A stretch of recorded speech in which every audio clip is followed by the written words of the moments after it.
بسم الله والصلاة والسلام على رسول الله رب اشرح لي صدري ويسر لي أمري واحلل عقدة من لساني يفقه قولي رب يسر ولا تؤسر وتمم بالخير. Lesson number 3. In this lesson, we will learn about comparative and superlative adjectives. In Arabic, we call it أفعل التفضيل. تفضيل is basically فضل يفضل تفضيلا, to prefer something. So that's why it is called أفعل التفضيل, when you compare something or when you use the superlative adjective. Then we will learn about the ordinal numbers, الأعداد الترتيبية, and the numbers from 11 to 20 as well. And then two sisters of inna, lakinna and ka'anna, and then the use of ayyuhuma and bala. أفعل التفضيل, comparative and superlative degrees. Both comparative and superlative degrees in Arabic use the same word. And what's the same word? Which is on the pattern of أفعل. And we know that أفعل is a diptot. And why it is diptot? Because it's on the pattern of أفعل. So that's why it's mamnu min as-sarf. And it's the same for masculine, feminine, singular, and plural. So when you look at the adjective, for example, tall, in Arabic it's tawilun, and for tall the comparative degree will be atwalu, and the superlative will be also atwalu. Small, so in English we use small and then we say smaller than, taller than, THAN. So what will we use in Arabic that will be equal to then? So we will use what? We will use min. So min equals then. So in English we say taller than, and in Arabic we say atwalu min. And when we talk about the superlative, then the case is slightly different. Saghirun, smaller, small, and asgharu, smaller, and asgharu, smallest. Jamilun is the adjective. And then we have, in English, we say more beautiful, but in Arabic, the pattern will be the same, ajmalu, and most beautiful will also be ajmalu. And then good is hasanun, and ahsanu is better, and ahsanu is the best. So now how would we differentiate that we are using this pattern for comparative or superlative? If أفعل التفضيل is followed by min, the later will be translated as then. For example, Hamidun atwalu min Bilalin. Hamid is taller than Bilal. So whenever you see min after af'alu, the pattern of af'alu, whenever it is followed by min, that means we are using it for comparative. And if af'alu tafdil is followed by a noun in genitive case, that means when the noun is majroor after it, then af'alu is to be translated as superlative degree. For example, we say Hamidun atwalu talibin fil fasli. Hamid is the tallest student in the class. So the difference is when after the pattern of af'alu, when we have min after that, we are using it for comparative, and when we have the noun which is majroor or in the genitive case, as we can see over here, then it will give the meaning of the superlative. That means Hamidun atwalu talibin fil fasli. Hamid is the tallest student in the class. Af'alu is the same for masculine, for feminine, singular, and plural, the pattern. So we say Bilalun atwalu min Aminata. Bilal is taller than Amina. So for Bilal we are using atwal. And even if we say Aminatu atwalu min Bilalin, even if we talk about the singular feminine, the pattern will be the same, which is af'alu. Amina is taller than Bilal. And even for the plural, al-abna'u atwalu min al-banati, the sons are taller than the daughters. And similarly, al-banatu atwalu min al-abna'i, the daughters are taller than the sons. So now we can see here that for the singular noun and also for the plural noun, we are using the same pattern, which is af'alu.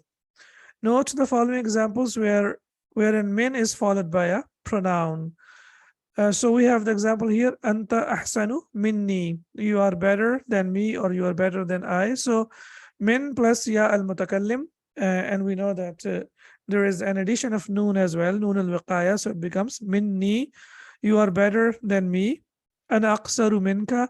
I am shorter than you. So قصير أقصر. And then we have seen that حسن, and then we have أحسن, and similarly كبير, and from كبير we have أكبر. هم أكبر منا سنا. They are older than us.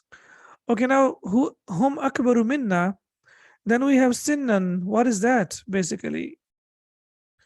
So what do we call that? We call that tamyiz in Arabic. It's called tamyiz. And why do we use it? We use it to clear the ambiguity. So whenever you're comparing to, when you say akbaru min, asgharu min, or you say atwalu min, so then after that, if there is ambiguity, and when you're saying akbaru minni, so to clear that ambiguity, if you say huwa akbaru minni or akbaru minna sinnan, in age, then the meaning will be clear. So that's what we say, that's called tamyiz, and that is used to clear the ambiguity. And inshallah, we will learn about it in detail in book number 3. أفعل is also used for the superlative degree, that, as we mentioned earlier. In this case, it is followed by a majroor noun. Ibrahimu ahsanu talibin fil madrasati. Ibrahim is the best student in the school. So why do we translate it as the best? Because after ahsanu, we have talibin. So when the noun is majroor after the pattern of af'alu, then it is translated as the superlative degree. Numbers. In book number 1, we have learned the numbers from 1 to 10. And we have seen that there were different sets, as we can say, or there were different groups. There was a group for 1 and 2, and then there was a group for 3 to 10. So there were like 2 groups, right? Now we have another group that is for number 11 and 12. 11 and 12. So the numbers from basically from 11 to 19, they are murakkab. What is the meaning of murakkab? Yani they are compound. They are the combination of 2 nouns, and then after that, adad will be the combination of 2 nouns, and then after that we will have ma'dud. So when we talk about the numbers 11 and 12, adad and ma'dud are equal in number and gender. They are equal in number and gender. For example, as we can see here, so adad will always consist of 2 parts, part 1 and part 2. So for example, we say ihda, so this is part 1. Ashrata is part 2, so 11. So we want to say 11 female students. So we will say ihda ashrata talibatan. And please remember that from 11 to 99, the ma'dud or the tamyiz will be singular and it will be mansub. From 11 to 99, the ma'dud will be singular and it will be mansub. And when you talk about the masculine, we will say ahada ashara taliban. So masculine, ahada is used for masculine, ashara is used for masculine, and also taliban is used for masculine. So we can see that adad over here is ahada ashara, and it's compound combination of 2, and both of them are masculine. And similarly, the ma'dud is also masculine, and it is also singular and mansub. Similarly, we have, so here, yeah, so ithna ashara taliban, 12 students. So ithna is used for masculine, ashara 12. That will be combination of 1 and 2, 12. Ithna ashara and 10 plus 2, 12. And then taliban will be ma'dud. So adad is always compound from 11 to 19. So ithna ashara taliban, all of them are masculine. And ithnata ashrata talibatan, ithnata is feminine, ashrata is feminine, and talibatan is feminine. So now we have seen that the numbers from 11 to 12, adad and ma'dud, are equal in gender and also equal in number. Then the next set, okay, so that will be from 13 to 19. But before we move on to 13 and 19, we have a little bit more information over here. The adadun is a murakkab. A murakkab means compound word made up of 2 parts. So adad is always a compound word, and it is like always 2 parts. Both parts of the compound word are mabniyun. So very, very important. Both parts of the compound word are mabniyun, and I must add over here that mabniyun al-fath, yani they will always end with fatha. So the numbers, the compound numbers from 11 and then from 13 to 19, 12 is an exception. they will be always mabniyun ala al-fath. So compound word will be always mabniyun yani indeclinable. Exception to this rule is 12, ithna and ithnata. So that's an exception. Ithna, ithnai, and ithnata, ithnatai.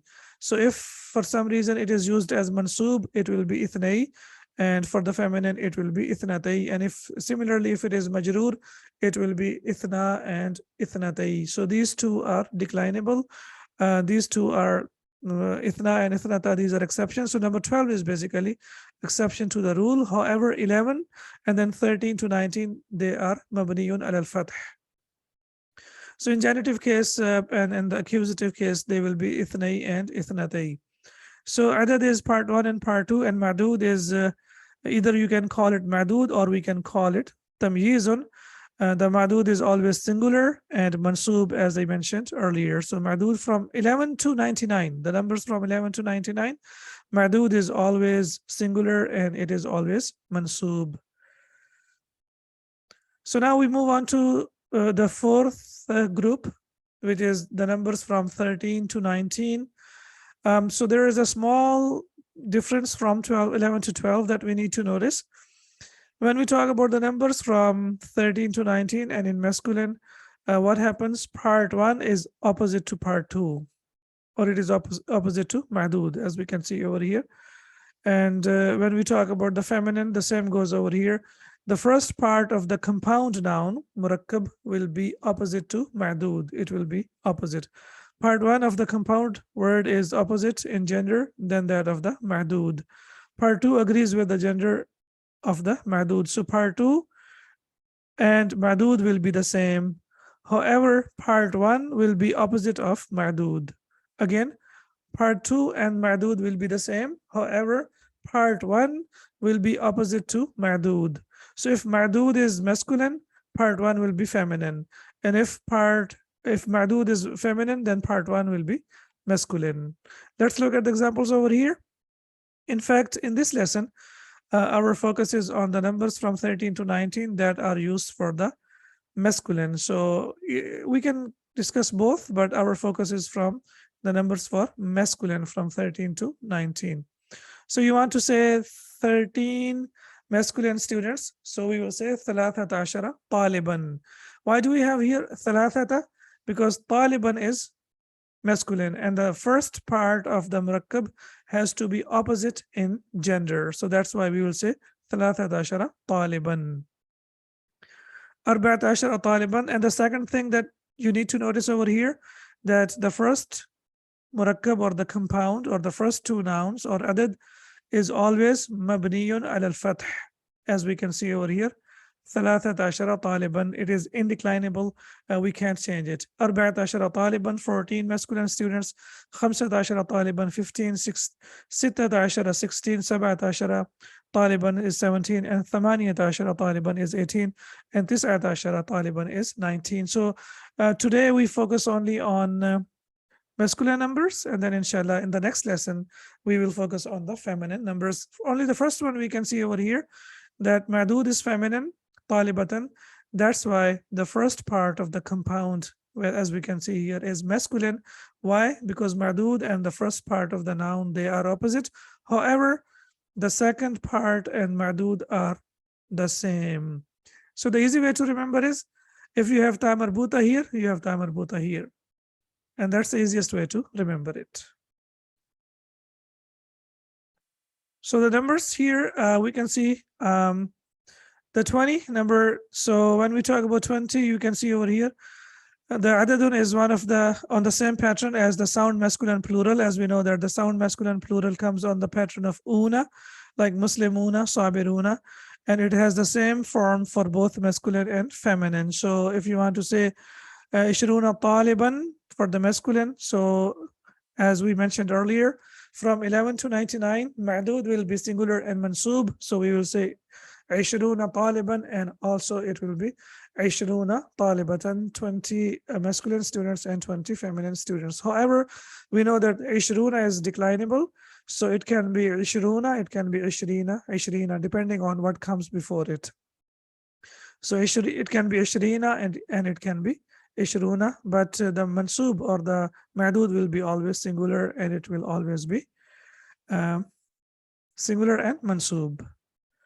And this is true for all the decades, as we can say, uqud, from 20 to 90, like 20, 30, 40, 50, up to 90.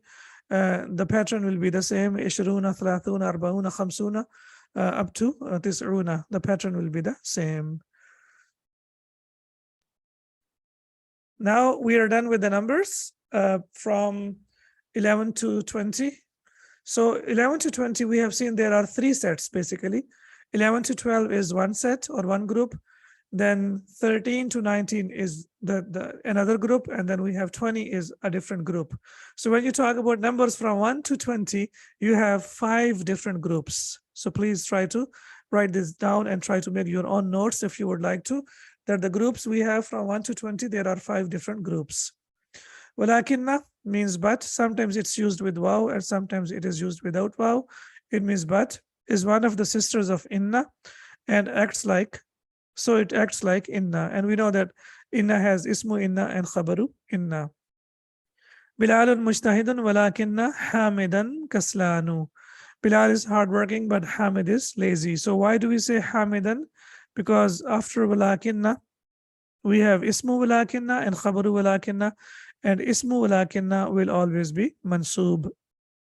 And khabaru walakinna will be always marfu. And we know kaslanu is mamnu min as-sarf. It's mamnu min as-sarf because it is an adjective and it ends with alif and noon. Akhi mutazawwijun walakinni azabun. My brother is married, but I am a bachelor. Now we know that with walakinna, similarly with inna, we can use all the attached pronouns as we practiced for inna.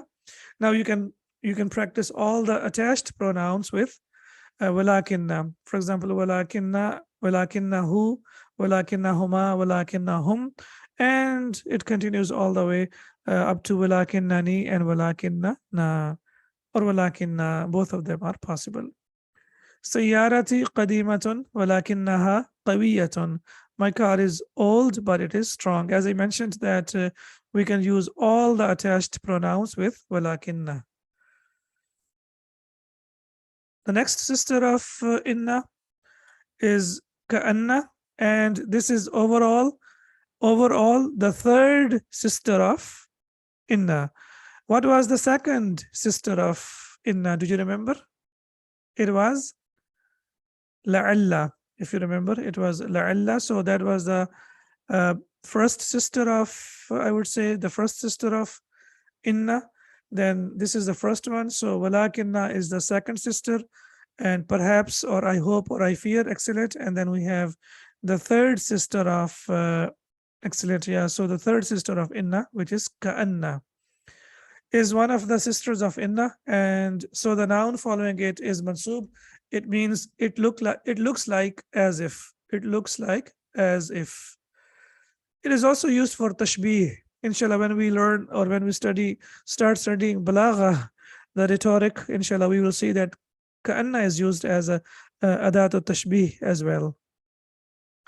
Ka'anna al-imama maridun. It looks as if the imam is sick. So ka'anna and ismu ka'anna is mansub, and khabaru ka'anna is marfu'. Man hadhihi al-fatat? Ka'annaha ukhtuka. Who is this girl? It looks as if she is your sister. So again, with ka'anna, you can also use all the attached pronouns. Ka'anna hadhihi sayyarata lahu. It looks as if this car belongs to him. So ka'anna and then hadhihi sayyarata. So hadhihi, as we know, is a fixed noun. This is ism al-ishara, and sayyarata is musharan ilayh, the one that we are pointed at. And this is mansub, and lahu is jar majroor, and we know that jar majroor can also be the khabaru ka'anna. Ka'annaka min al-Hind. You seem to be from India. So here ka'annaka, the attached pronoun will be ismu ka'anna, and min al-Hindi will be khabaru ka'anna. The ordinal numbers. All right, so if you look at the numbers over here, the word for first is awalu. So awalu is mamnu min as-sarf. Why is it mamnu min as-sarf? أول. Because it is on the pattern of أفعل. How is it on the pattern of أفعل? Because basically, you can see that waw has tashdid on it. So it is basically, we have Hamza, and then we have waw, and then we have another waw, and then we have lam. So we know that when two letters are the same, then we merge them into one, and then we put a tashdid on them, and then it becomes awalu. So now we can see that it is on the pattern of af'alu. That's why it is mamnu min as-sarf. Then ordinal numbers from 2 to 10 are formed on the pattern of fa'ilun. Then the numbers from 2 to 10, they come on the pattern of fa'ilun. Fa'ilun, for example, thalithun, rabi'un, khamisun, sadisun, sabi'un, thaminun, and tasi'un, and sadisun. So the numbers that we have from 2 to 10, they come on the pattern of fa'ilun. However, awalu, number 1, comes on the pattern of af'alu, and it is mamnu min as-sarf. Is this clear? Second is thanin, which is originally thaniyun, like ghalin, ghaliyun. So what kind of noun is this? Do you remember? Ism manqus, ahsant. Yes, very good. So it's a defective noun. So it's basically ghaliyun or thaniyun. However, we have learned that generally ya does not accept tanween, and when we remove tanween, then we replace it with a tanween al-iwad. So we put kasratan, so it becomes thanin. However, when we use al with that, then ya comes back, so it becomes a thani. There are some other possibilities as well when this ya comes back. Do you remember? 2 more possibilities. Please tell me quickly, what are those 2 possibilities? Excellent. When it is used as mudaf, then ya comes back. Yeah, al is already here. And when it is connected with ta marbuta, when it is connected with ta marbuta, then ya comes back. Athaniyata. Athaniyata. So ya will come back. Okay. Alaysa kadhalik. Isn't it so? Alaysa kadhalik. Now, what kind of question is this? This is a negative question, right? So this is a negative question. So whenever we ask a simple question, anta talibun, you will say, na'am, ana talibun. But if you ask a negative question, then the answer will be different, right? So isn't it so if a student is asked, alaysa kadhalik, anta talibun, so then the answer is, anta talibun, alaysa kadhalik, so the answer will be bala. So that's very, very important. Now, because the question is like, it's a negative question, so that's why it's not possible to answer as na'am, because it will give the wrong meaning. So, alastu bi rabbikum bala, right? So we have in the Quran, so we can see over here, anta talibun alaysa kadhalik, isn't it? So the answer should be bala. If I say anta talibun and I stop over here, anta talibun, then what will be the answer? You will say, na'am, ana talibun. Or you will say, la, ana laysa bi talibin, right? If the answer is no. But if you are saying alaysa kadhalik, then the answer has to be bala. Ayyuhuma, which of the 2? So we have seen that ayyun is used to ask a question, and similarly with ayyun we can also use the attached pronoun. So we want to ask which of the 2, so then we will use ayyuhuma. Fil fasli talibani min Fransa, ayyuhuma akhuka. There are 2 students from France in the class. Which of them is your brother? So we can see here ayyuhuma refers to talibani, 2 students, and you're asking which one of them, so we will say ayyuhuma akhuka, which one of them is your brother. And then we have here the broken plural. We have learned about it in detail in book 1, that the broken plural forms mafa'ilu and mafa'ilu are mamnu min as-sarf. Okay, and on these 2 patterns we have the example of on mafa'ilu we have fanadiqu, hotels, and then we have mafa'ilu, we have fanajinu, that's the teacups, and these are called muntahal jumur. Muntaha al-Jumur means after, it's not possible to make plural after that. That's why we call them Muntaha al-Jumur. So, yeah, intaha darsu bi'awnillahi ta'ala. Alhamdulillah, we have completed our lesson. This lesson consists of lots of new ideas, as we can see over here. So I would like you to please master these ideas first, and then we will get into the text so that we can implement whatever we have learned. سبحانك اللهم وبحمدك أشهد أن لا إله إلا أنت أستغفرك وأتوب إليك. السلام عليكم ورحمة الله وبركاته.